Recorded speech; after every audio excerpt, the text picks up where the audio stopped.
when you say marriage, it takes a commitment man gud siya. Kumbaga, kauban na yun na hantod-hantod. Hantod sa hantod. Ambot kung asan na hantod. Siguro, ang thinking ng yun ako kay gusto nako makauban sa gyud ang tao before nako makommit yun ang marriage. Kay some of people man god nag-start of marriage and usually ang outcome kay bulag. Dati man god kay so okay, murag dula na gyud ang kinabuhi. I think dula man gyapon karon pero dati kay when it comes sa relationship kay so kapag makauban ako ang tao, let's say mag-uyab na kay walang for me kay uyab ka nang mag-ubal lang ya pagkaugma wala na pod Dili seryoso. dili seryoso. So ako to na type na person. Murag nakita mo, bro, is that you were more committed dun sa game rather than sa relationship. Actually, honest ko ana kay mo lagi kay for me kay mas happy magud ko sa dula kay sa saya.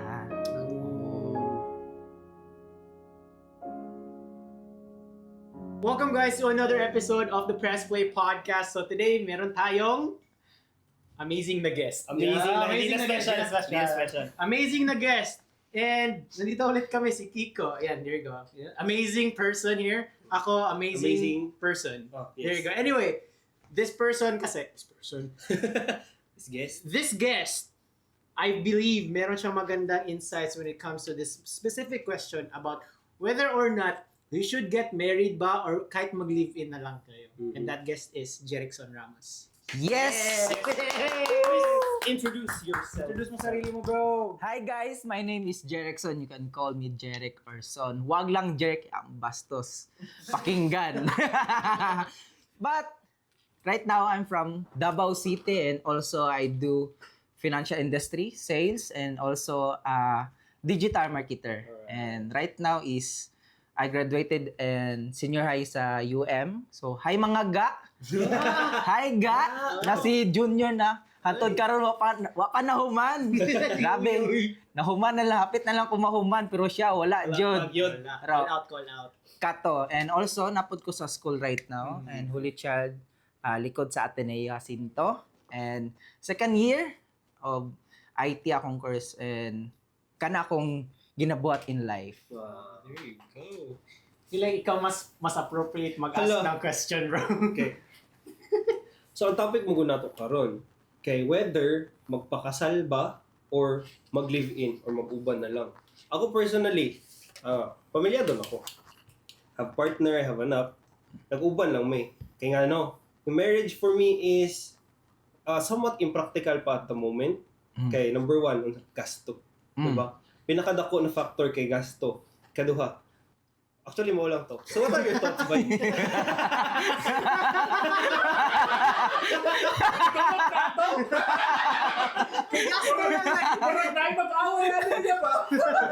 Murag gasto ra gid ang nadungog.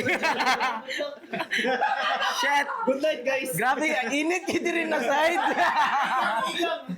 Okay. Para na, kay ako may gasto. Ay.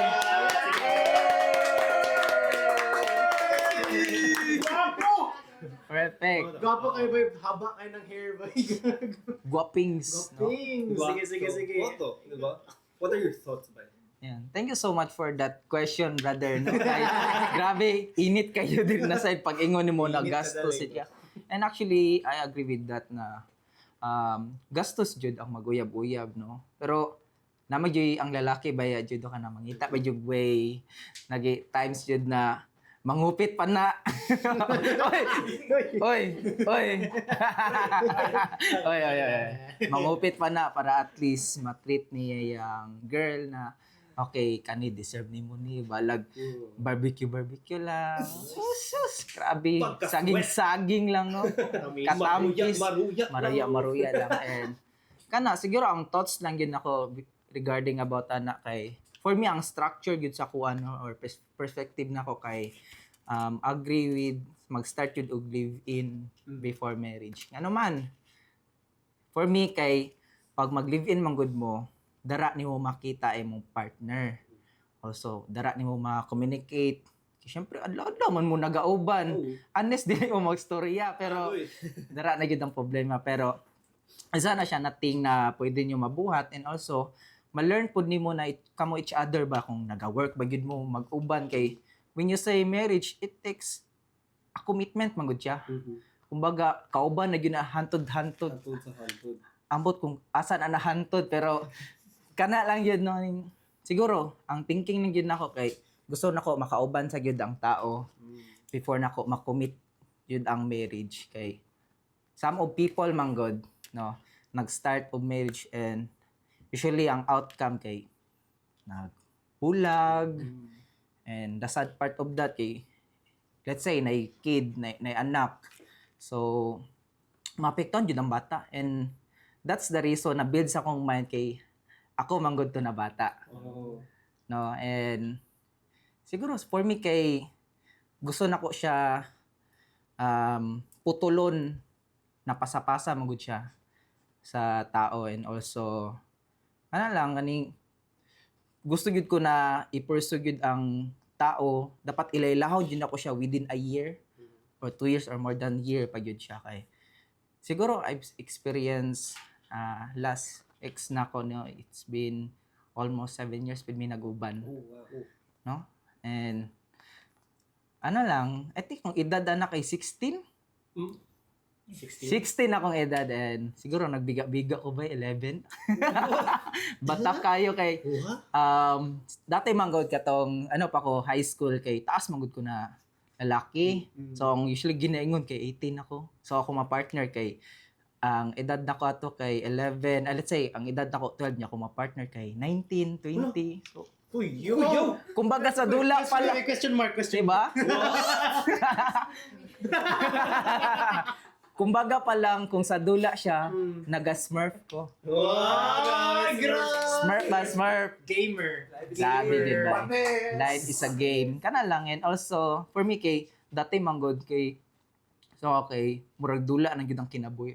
I think dula man Japon karon pero dati kay, when it comes sa relationship kay, so kapag makauban ako ang tao, let's say mag-uyab ni kay, walang for me kay, uyab ka nang mag-ubal lang niya. Pagkaugma, wala na po. Dili seryoso. Dili seryoso.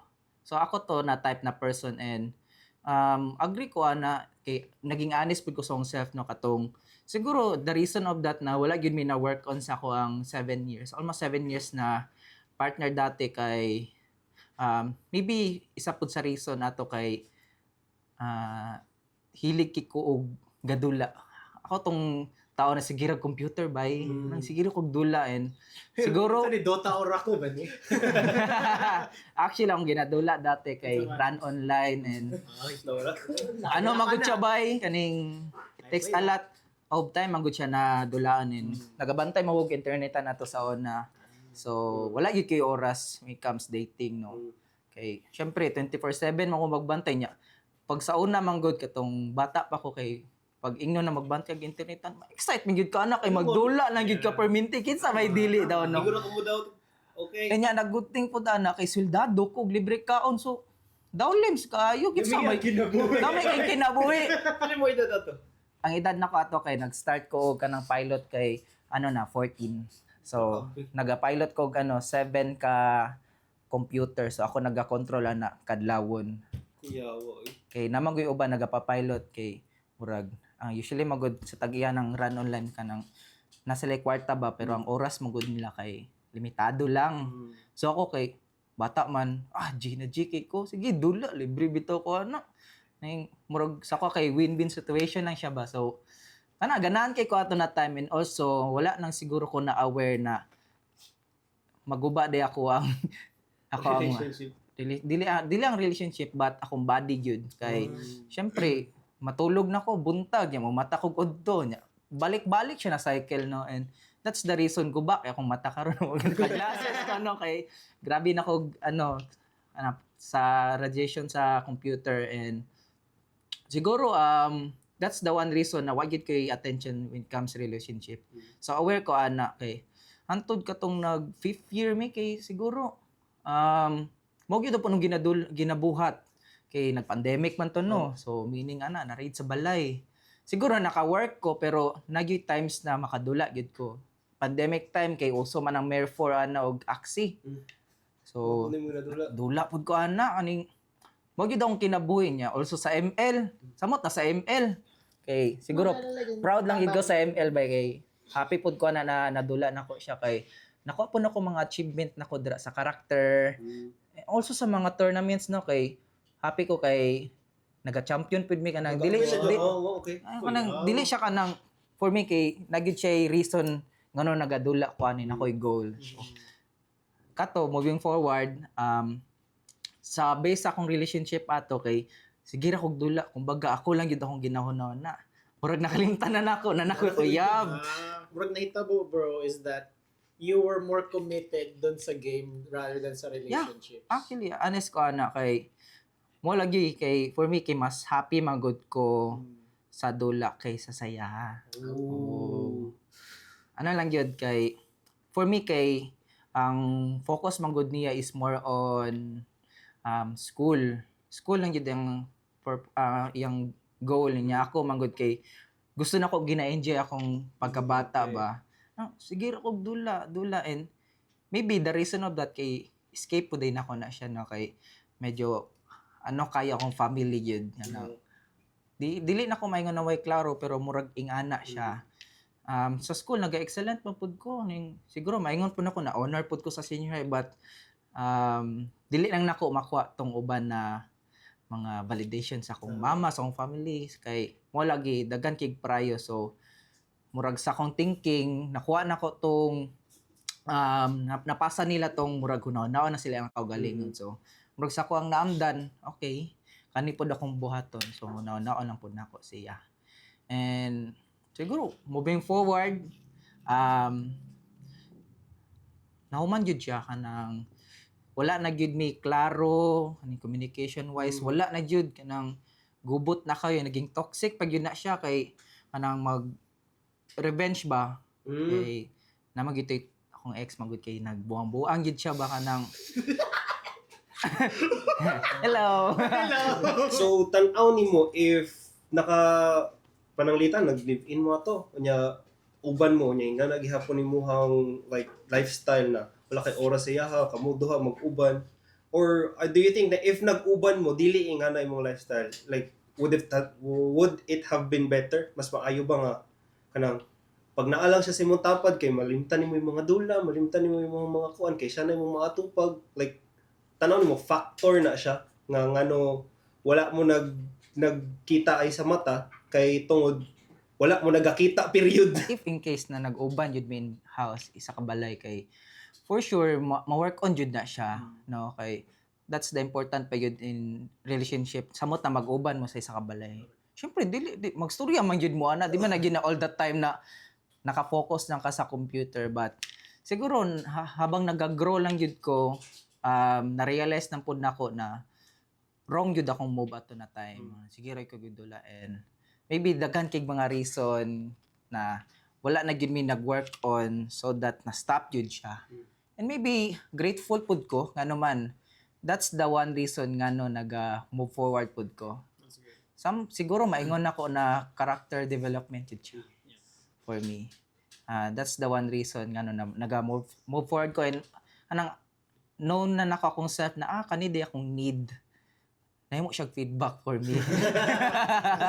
Parang katawanan siya pero mao gyud ang sa kuha no kay daghan kog na-realize in myself na daghan pud kog mali and also daghan pud siya mali and wala gyud mi nag-work. And let's be honest kung ang isa ka relationship kanang dili na gyud siya mag-work mas i-try pa gyud na push na mag-work ngarag ka na yung relationship. Isud gyud kay na anang how long man mo magstay na kamong duha toxic na kayo so yung mentally ba kay makaguba na gyud siya. So kato choose na ko na siya and starting na mag-focus akong self.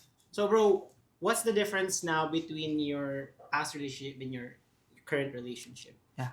I would say I'm so happy regarding about Ana kay what I've known about her kay grabe niya ka-support no, grabe siya mag-support for me no. I was that kind of person na from the scratch, grabe. Literal na scratch no, nang zero gyud. And siguro kana akong ma-flex na ubanan gyud ko from wala to naa. That's good.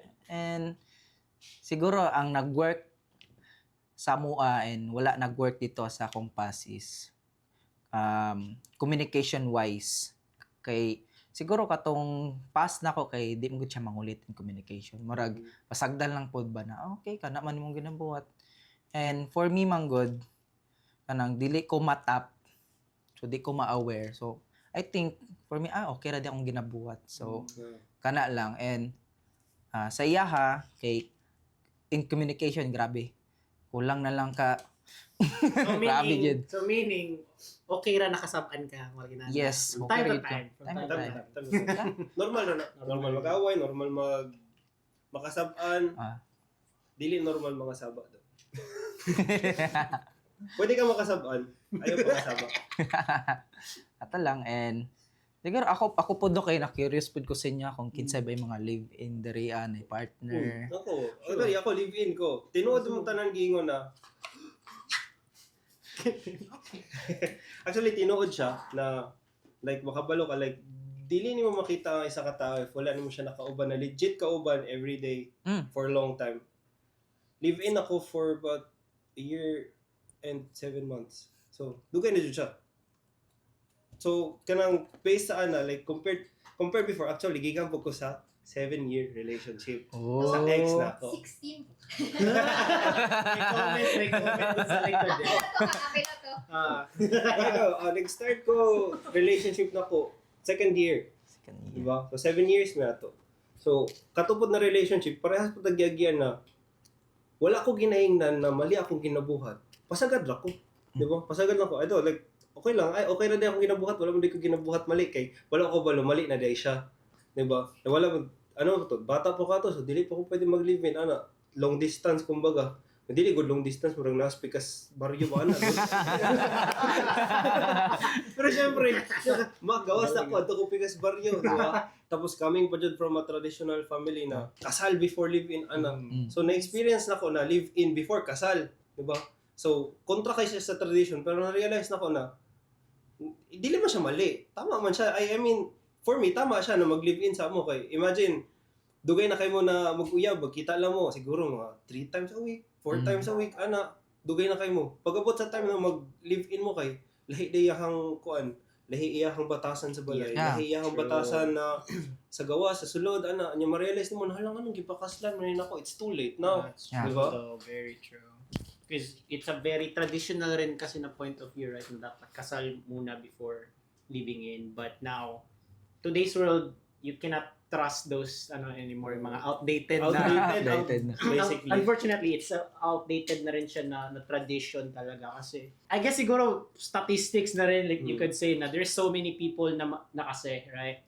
And then it doesn't make sense for us, especially yung sa age natin, to just go ahead and lock yourself or commit yourself. Even though live-in at saka yung marriage is a commitment. Yeah. Both are Both are commitments. commitments. Pero iba yung consequences when you actually get married. Iba rin yung consequences when you live in. Yes, that's true. Diba? Siguro live-in medyo loose pa.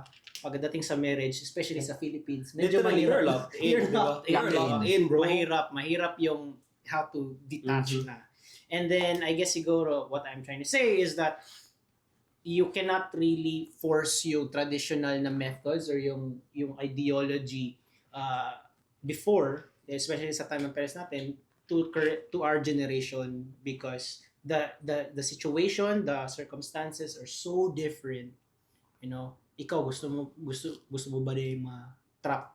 Diba? You know, nobody wants that. I think that's what defines also our generation kasi na we want to be able to move freely.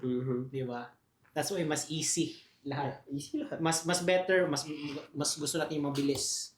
But I also am very curious though kasi like once you're living in and then let's just say matagal na kayo, let's just say medyo loose pa, hindi mo masyado ganun kalakas yung commitment. Pero let's just say you've been living in for like 3 to 5 years. Is that a gauge for something ba that should happen? Meron na ba dapat mangyari after that period of time? What do you guys think? Like marriage? Like, I don't know what you guys kid? What do you mean na happen? It could mean something, you know, for other people. Maybe gusto nila meron na mangyari. I guess depende siya Yeah. sa like This is coming from a guy that been in a long committed relationship with himself, okay? Wow. At least committed siya. I am committed. Love yourself ba, no? Para sa ako, I think it really depends on how both of you and your partner view what you are and what your current status is. Diba? You could be forever living in and forever committed to each other. And also, diba? Like, a year, 2, get married, but you're still committed to each other. Good? Because, to me, I think na, although marriage is a tangible thing with a certificate and everything, so much so na it's basically just a partnership with a contract. Ba? Diba? Makes sense. So, if you guys want to be bound by a contract, dapat, po siya, kanang mutual sa inyo ang duha. Pero if gusto ninyo na enough na ang word of mouth sa inyo, may shake hands lang, pero live-in ta forever. Okay na. Di ba? Okay na sila ha. Lang. Actually, dili po na to ma-push ang people if gusto nyo nila mag-diritsog ingana. That's true. Yeah. If kanay mong na-feel sa mo people intrusive, paspas kay madaog. Anang ditsog yun no kang maka-decide din karya tong buhaton go dayon. And kana lang, siguro kay the reason of that kay gusto lang yun ko na kana akong structure in my life. Kay gusto yun ako ilalaw ng tao. Siyempre, pila ka years yun mo siya ubanon. Kana lang yun akong goal, pila ka years yun mo siya ubanon niya. Let's say, wala siya klaro. Example la, wala klaro na uyab. Kanang, sige, laglaag. Let's say, kanang focus niya kay basig di katong ginabuhat na ko dati na sige po siya dula. No? So, kana lang, kanang imagine na imong sarili ba na kanay mo kung ginabuhat dati niya karon kauban nako kapoy gid siya bay. So kana ang isa ka reason na dili nako na gusto mahitabo in myself na in relationship ba na more on way klaro. Klaro and gusto ko na magsinabtanay mi. Kauban vibes anything gusto buhaton nimo G-food siya, anything, ana lang yun. Kasi ko kay nagataas yun ang vibes ako. And also, ang love man good kay mahitabo raman good na siya pag mag-uban na yun mo, mag-develop mo, or anything na love ba yung ginabuhat na raa. So, love. Ibang love. Love and vibes. Love and vibes. Okay. Kata lang. Alright, so after all, you're in a very happy relationship, very productive, yung vibes nandyan, you're in a happy spot talaga. Oo naman, sabi ko. And very productive That's talaga. good, that's good. Anyway, how do you keep pressing play on your commitment towards your relationship despite, not following the traditional norms? For me, thoughts ko talaga regarding about nyan if you know someone, yung gusto mo talaga na babae, do whatever it takes talaga. Ibigay mo lahat. Ang galing. Kumbaga, full out ka talaga. And also, siguro, for me lang either ma-reject or anything, basta ikaw, alam mo sa sarili mo, ginawa mo yung lahat. Ang lalim dun. That's so good, man. I love that answer. Ikaw, satisfied ka ba sa answer? Satisfied kayo, bro. That's Yes. good. Satisfied kayo. So guys, yun lang. Yun lang yung namin for today. I hope, and actually we hope, that you've learned a lot from this. I know it's a very taboo topic to talk about, especially about relationships kasi, it is a traditional versus the modern concept. But of course, we're all learning here. We're just exploring this topic para naman merong conversation around it. We're not, bashing anyone, whichever side you follow. No judgment. As long pwede, you can just share your experience or thoughts about it in the comment section below. And as always, follow us, subscribe to our channels on all the platforms. Share this to anybody who you feel like na merong thoughts about it. Feeling mo yung parang opinionated about this. It's a very good conversation starter talaga. Yun lang guys. And make sure to always press play. Pew, pew, pew, pew.